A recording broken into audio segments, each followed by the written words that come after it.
भारतीय जनता पार्टीच्या सर्व कार्यकर्त्यांची अशी इच्छा होती की छत्रपती संभाजीनगरचं पालकमंत्रीपद हे भारतीय जनता पार्टीच्या मंत्र्यांना मिळावं आणि साहजिकच छत्रपती संभाजीनगरमध्ये यापूर्वी रावसाहेब पाटील दानवे, डॉक्टर भागवत कराड आणि संजीवनी भुमरे हे 3 मंत्री होते। तिन्ही मंत्री नसताना या जिल्ह्याच्या विकासासाठी भाजपला संधी द्यावी आणि भाजप त्या माध्यमातून या जिल्ह्याचा विकास करेल म्हणून।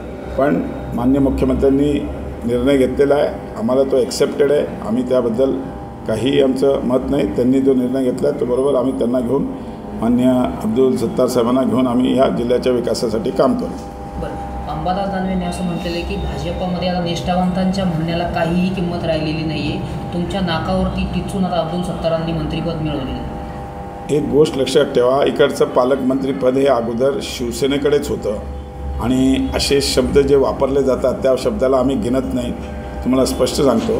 कारण की शेवटी हे पालकमंत्रीपद यापूर्वी पण ज्यावेळेस त्यांचं उभाटाचं सरकार होतं त्यावेळेसही पालकमंत्रीपद हे 2014 पासून 19 पर्यंत पण छत्रपती संभाजीनगरचं पालकमंत्रीपद हे सुभाष देसाई हे त्यावेळेसच्या सरकारमध्ये त्यांच्याकडे होतं। त्यामुळे आमचं म्हणणं आहे की नाकावर ठेचून वगैरे शब्द वापरणं काय चुकीचे आहेत। ते युती आमची महायुती आहे, कोणाला मिळणार होतं ते अब्दुल सत्तारांना मिळालं, त्यात काय चांगलं आहे, आम्ही त्यांच्याबरोबर घेऊन काम करू ना।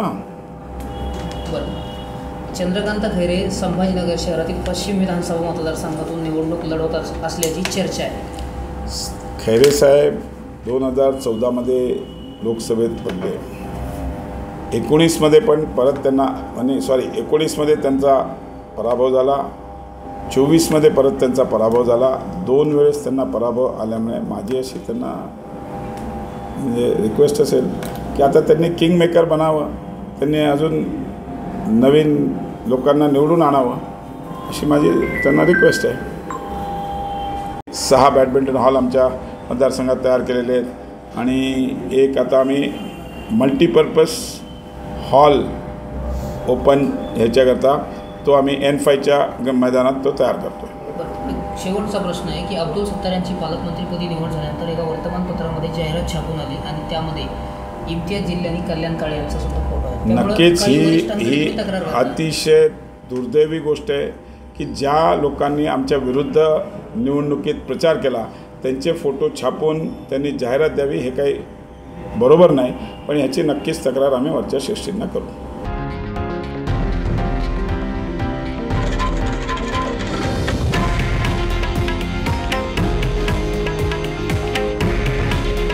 हे आहे देशातील नंबर 1 न्यूज नेटवर्क आणि आपण पाहत आहात TV9 मराठी। काळजी तुमची, हित महाराष्ट्राचं।